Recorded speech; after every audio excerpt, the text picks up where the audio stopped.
Hey, this is Hiren Prada, and in this video, we are going to look at a problem, the solution to a problem where we calculate the output of a filter circuit given to us. So when we look at the circuit, we can see that a voltage V in of t is being applied to a RC network.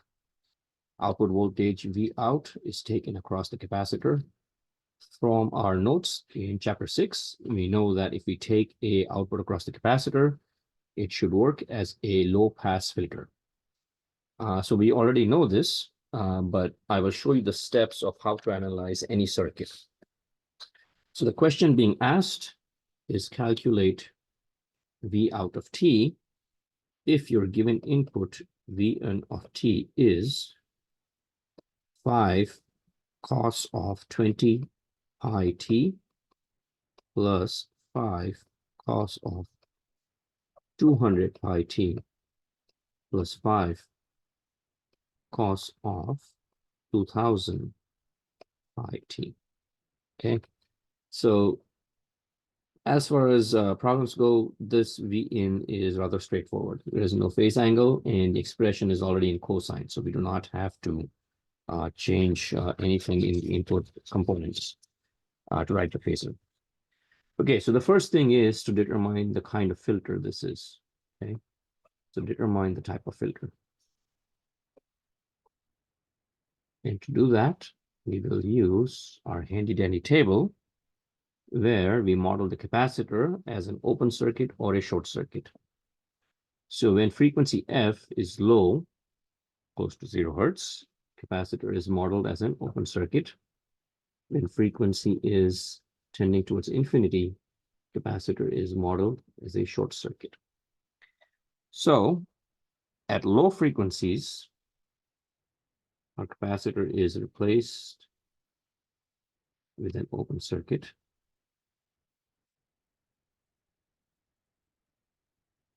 Meaning whatever we give at the input should be received at the output. V out would be equal to V in. And then at high frequencies, capacitor behaves like a short circuit. And so V out is equal to 0. Hence, or therefore, it is behaving like a low pass filter. Low frequencies are allowed to pass through. High frequencies are blocked. Okay, the quick and easy analysis. Okay, so it's a low pass filter. We established that. Now we write the transfer function for the low pass filter. So you can go and look into your notes. And h of f for a low pass filter is 1 over 1 plus j f over fb, the break frequency or the cutoff frequency. Fb, of course, is a constant, and f can take on multiple values. In this case, in our V out, we have 3 components, right? We have 1, 2, and 3 components. And so F can be studied as F1, F2, and F3. We will break down the input signal with these 3 different frequencies and then extract information about the frequency and label it and note it as F1, F2, and F3. And then, of course, FB is a constant that depends on the resistor and capacitor values. So it's 1 over 2 pi RC. So if we calculate that, we obtain 2 pi times your resistor, which is 1000 divided by 2 pi. I love that it's given as 1000 by 2 pi, by the way. It just makes things easier. And then our capacitor value, 10 microfarads. Okay, 10 microfarads.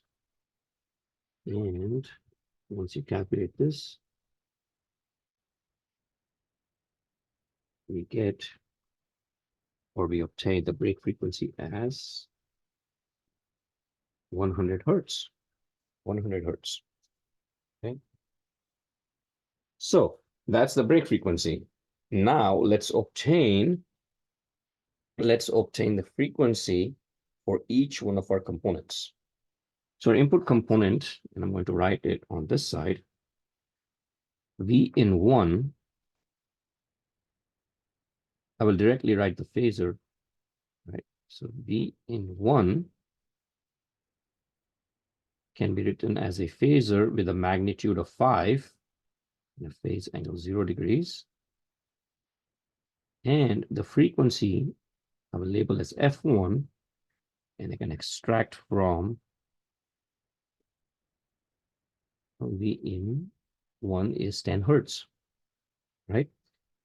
We would equate each one of these components to the standard expression, which is Vm cos of omega t plus or minus theta, the phase angle. Omega is 2 pi f, hence frequency f is omega divided by 2 pi.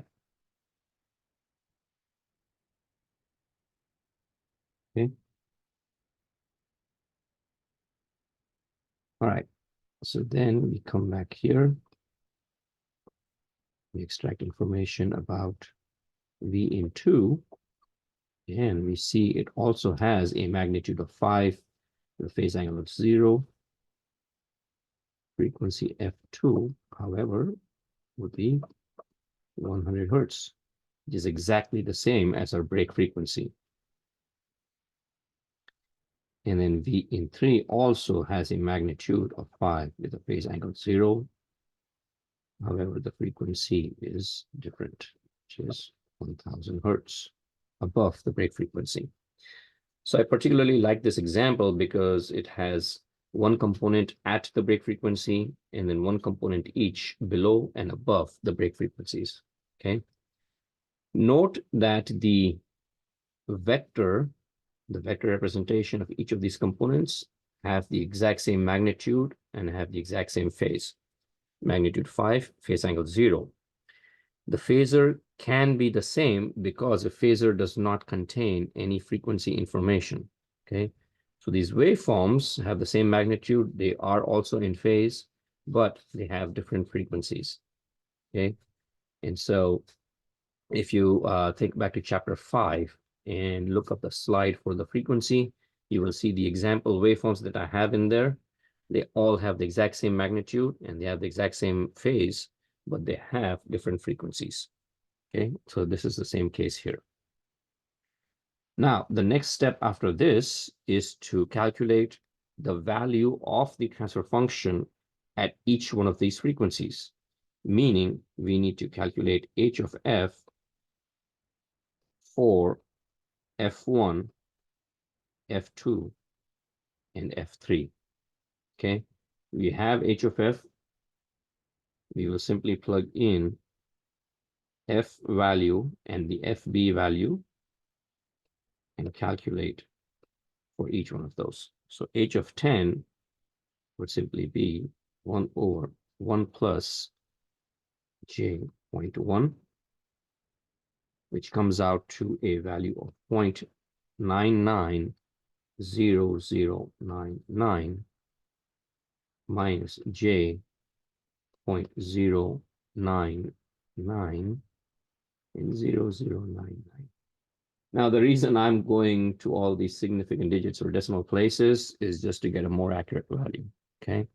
You could simply take 2 or 3 decimal places and just be fine. And therefore, h of 10, transfer function at 10 hertz, would have a magnitude of 0.9950, the phase angle of minus 5.71. And you would expect 10 hertz to not degrade much, right? At 10 hertz, which is far below the break frequency of 100 hertz, the filter should not be affecting the magnitude a lot, right? So it is 99.5%. This is also the reason why I took all those decimal places above, right? Because if I did not do that, I might just end up with 0.99. Going to a third digit or a fourth digit gives me 99.5. All right, anyway, we then calculate the function at 100 Hertz. And this one is far more simpler. So it's 1 plus j, the reciprocal, which gives us a value of 0.707 with the phase angle of -45. Again, there are no units. Transfer function is the ratio of voltages. Okay, transfer function H is the ratio of voltages. There are no units. So always be aware of that fact. Also, one thing I'd like to point out, at F equals FB, H of F will always have a magnitude that will be 0.707, right? That's always fixed. That is not going to change. Okay, that is not going to change. And for a low pass filter, the phase angle would always be -45. So let's see. So that's just a fact to keep in mind. And then now we write the transfer function for the last component. And I would obtain 1 over 1 plus j10, which would give me a magnitude of 0.09949 with a phase angle of -84.289 degrees. That's it. Most of our work is done. The problem setup is done.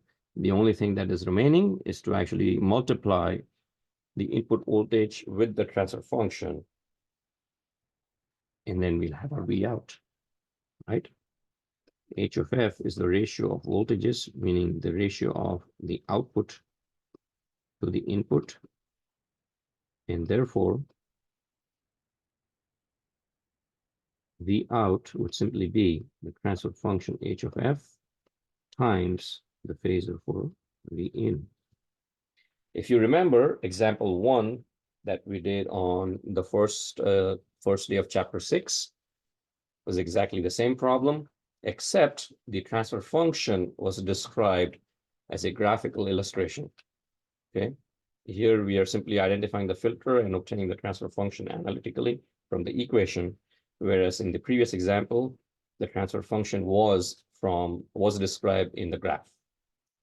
Once we obtain the transfer functions and the input component voltages, we can simply find V out 1 as V in 1 times H of 10.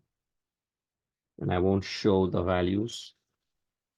I would simply write out the final answer here. Typically, I would not advise students to do so. Do not skip those steps. The chances of errors would increase if you skip any steps. Okay. So V out 1 is V in 1 times H of 10. Remember, V in 1 has a frequency of 10 Hertz. So V in 1 times H of 10 gives me a magnitude of 4.975 volts with a phase angle of -5.71. Okay. And then V out 2 would be equal to, always like to use the therefore symbol, would be the phasor for V in 2 times H of 100, which would give me a magnitude of 3.535 with a phase angle of -45 degrees. And of course, because we are describing voltage V out, the output voltage, the unit always has to be volts.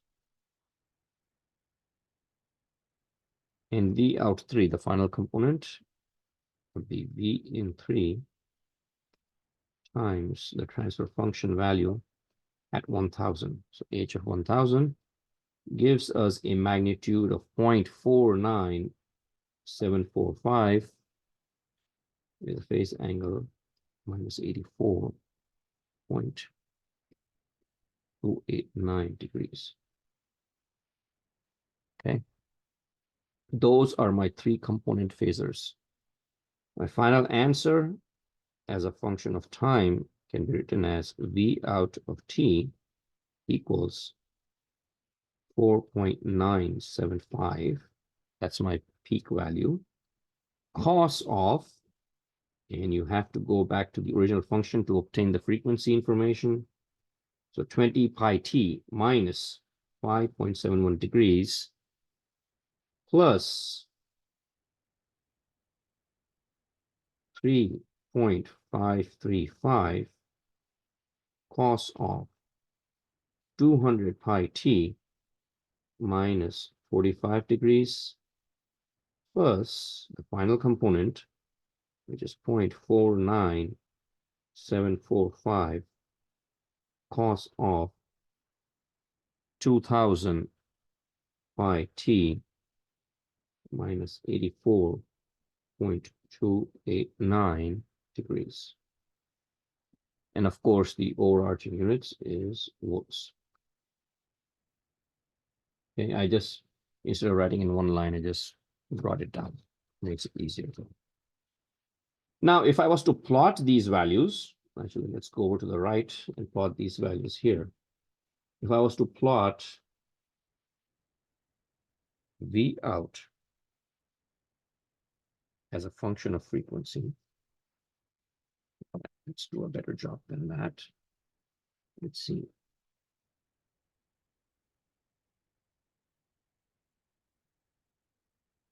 Frequency in hertz,